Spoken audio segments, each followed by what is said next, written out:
Salut tout le monde!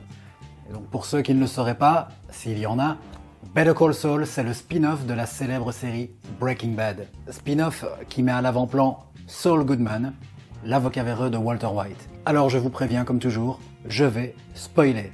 Aussi bien Breaking Bad que Better Call Saul. Je vais aller jusqu'au fond des choses.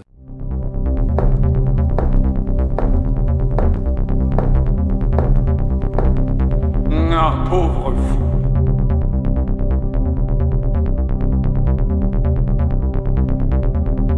Dans cette vidéo, je vais aborder un point bien précis. Je vais m'attaquer aux intentions, ou à ce qui semble être les intentions des auteurs. Alors comme tout le monde j'imagine, j'étais emballé lorsque j'ai su que le spin-off existait. Je ne demandais qu'à en savoir plus sur ce personnage qui m'a beaucoup plu donc dans Breaking Bad.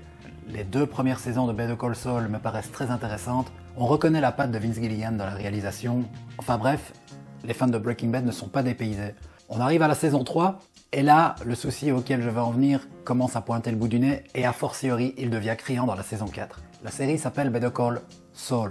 Or, je trouve que de plus en plus, cette série est un prétexte à continuer à offrir du Breaking Bad aux gens. Vous me direz, il n'y a pas Walter, il n'y a pas Jesse. Je vais y venir. Mais pour moi, le personnage de Saul Goodman est de plus en plus pris en otage vis-à-vis des intentions des auteurs, donc nous servir du Breaking Bad. Puisque Breaking Bad, on le sait, est une des séries les plus populaires, les plus appréciées de tous les temps, n'ayons pas peur de le dire. Et ça, bien sûr, les créateurs en sont conscients. Mais tout de même, au cours des 2 premières saisons, cette série présentait l'originalité d'être centrée vraiment sur le personnage. Depuis, ça s'éparpille. Mike a beaucoup d'importance, je suis à peu près sûr, si on s'amuse à faire le calcul, qu'en temps d'écran, il est autant présent que Saul Goodman. Honnêtement, les péripéties, les pivots dramatiques qui touchent au personnage de Saul Goodman et donc son ascension qui va le mener de Jimmy McGill à Saul Goodman n'est clairement pas le centre d'intérêt principal de la série. Je ne dis pas, il y a forcément toujours des sous-intrigues, mais logiquement, elles doivent exister en satellite autour de l'intrigue principale. Ici, non, c'est toute une série d'intrigues imbriquées les unes aux autres qui forment la série.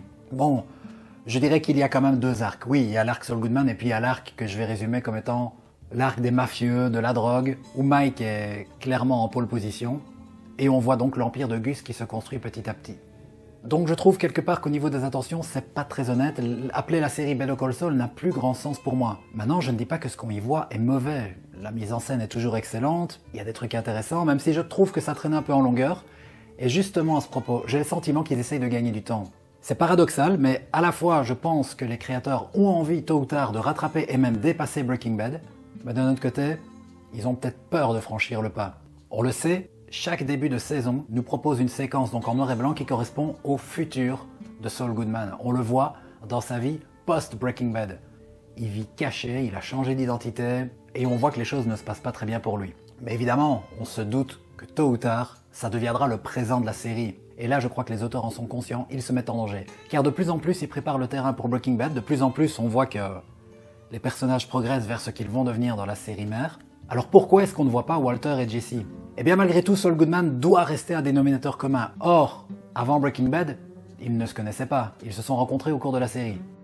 Et la plupart des intrigues qui se déroulent dans l'arc mafia, drogue, n'ont plus du tout de lien avec lui. D'ailleurs, ces rencontres avec Mike deviennent beaucoup plus rares, et la plupart du temps, elles n'aboutissent à rien du tout. Genre, Saul Goodman fait appel à Mike, il lui propose un deal, une magouille, et Mike en général il dit non, non ça m'intéresse pas, et ça s'arrête là. Donc on est un peu comme 2 séries en une. Mais alors, quitte à faire un préquel de Breaking Bad, mais racontez-nous surtout la vie de Walter, avant qu'il ne tombe malade et qu'il rencontre Jesse. D'autant que Jesse, qui est toujours vivant à la fin de Breaking Bad, pourrait réapparaître dans Better Call Saul.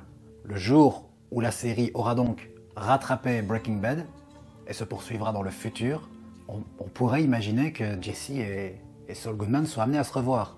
Alors, Bryan Cranston, qui joue le rôle donc de Walter White dans Breaking Bad, a dit récemment dans une interview, mais après tout, il n'y a rien qui prouve que mon personnage est mort non plus. Was there a coroner's report? There was no coroner's report. There was no coroner's report. Yeah. No. Fascinating. Was there a listing in the obituaries? No. Yeah. Bon, je pense qu'il va un peu vite en besogne, mais je ne serais pas surpris que tôt ou tard on en arrive là. Le souci, c'est qu'évidemment, les personnages de Mike et de Gus, très appréciés, très populaires et très importants dans la narration, ne seront plus là puisqu'ils sont morts dans Breaking Bad. Et ça, je devine que ça doit faire peur aux créateurs, car ils savent que le succès de Better Call Saul repose en partie aussi sur la pérennisation de ces personnages-là. On en apprend de plus en plus sur Mike. Gus semble avoir toujours été le même personnage que celui qu'il est dans Breaking Bad. Mais Mike, pas du tout. On découvre toute sa dimension humaine, tous ses conflits, tous ses dilemmes. Pour moi, c'est peut-être le MVP, comme on dirait, de la série Better Call Saul. Et plonger sur Breaking Bad, ça mettrait fin à ce personnage-là, et ce serait se tirer une balle dans le pied. D'autant qu'imaginez, si un jour on a une sorte de saison 6 de Breaking Bad, que Better Call Saul se fond vraiment en Breaking Bad, imaginez le risque. Je l'ai dit en début de vidéo, Breaking Bad est une série unanimement appréciée. Elle est probablement culte parce qu'elle ne fut pas très longue, elle a su s'arrêter à temps. La relancer, ce serait le risque de gâcher le mythe, on est d'accord. Donc j'ai l'impression qu'ils sont un peu pris entre deux feux. Et ils se donnent du mou. On voit dans des dossiers de justice la date 2004 qui apparaît. Ce qui voudrait dire qu'en 4e saison, nous sommes en 2004. Bien sûr, il y a déjà eu des ellipses, et donc il peut encore y en avoir. Il est difficile de savoir à quel rythme on va avancer, mais sachant que Breaking Bad démarre en 2008, du moins la série, car il y a une convention implicite qui veut que, quand aucune notion de temps n'est indiquée au spectateur, il faut partir du principe que l'histoire nous est contemporaine. Alors c'est sûr, maintenant, Jimmy McGill emprunte enfin son pseudonyme de Saul Goodman, mais il n'a pas encore rejoint le statut qu'il avait au début de Breaking Bad. Il n'a pas encore son cabinet, il n'a pas encore vraiment développé ses affaires en tant que Saul Goodman, donc il y a encore de quoi jouer. Par contre, dans la partie mafieux, j'ai l'impression qu'on est proche du but. Bon, le labo ne se construit pas facilement, mais il est déjà en train de se construire. Mike commence déjà à tuer, Salamanca est déjà paralysé. Bon, je pense que ça va vraiment commencer à tourner en rond, la partie mafieux. Personnellement, bon là ça va faire jaser sans doute, mais je pense qu'il faudrait vraiment se reconcentrer sur Saul et que la partie mafieux redevienne secondaire, sauf s'il y est directement impliqué. Et c'est forcé, puisque là, il n'a pas encore vraiment de contact étroit avec les mafieux, les gangsters, les trafiquants de drogue, etc. Oui, il a déjà eu affaire avec Nacho, avec Mike, mais juste pour une petite affaire ou deux. Il n'est pas trempé avec eux, il n'est pas lié, il n'est pas coincé, il n'est pas sous leur joug. Or, dans Breaking Bad, on sent bien qu'il travaille en étroite relation avec eux tout le long, il n'a plus que des affaires véreuses. Il s'est un peu empêtré dans ce milieu-là, il ne saurait plus en sortir s'il le voulait. Et vous, qu'est-ce que vous aimeriez voir? Est-ce que vous aimeriez qu'on plonge au plus vite dans le futur, que ça devienne un Breaking Bad bis, ou saison 6?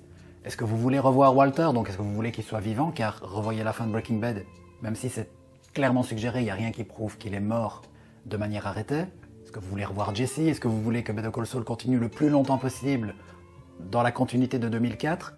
À l'heure où je suis occupé à finaliser le montage de cette vidéo, j'apprends qu'un film sur Breaking Bad est prévu pour l'année prochaine. Et justement, il semblerait bien que l'on va voir Jesse, qui en aura même le rôle principal. Quant à Walter, évidemment, la question a été posée. L'acteur est évidemment prêt à reprendre du service. Mais il semblerait que les choses soient plutôt incertaines à ce niveau-là. Donc la théorie comme quoi il ne serait pas mort n'est pas du tout confirmée pour l'instant, loin de là. Quand je vous disais qu'ils ont de plus en plus l'intention de revenir à Breaking Bad, on a probablement un élément qui plaide en la faveur de cette théorie par contre. Est-ce que pour vous, l'arc des mafieux, ça vous convient très bien, il peut prendre de l'ampleur encore, c'est pas un problème? Ou au contraire, est-ce que comme moi, vous pensez qu'il faut se reconcentrer sur la vie d'avocat donc de Saul Goodman? D'ici là, je me réjouis de lire vos commentaires.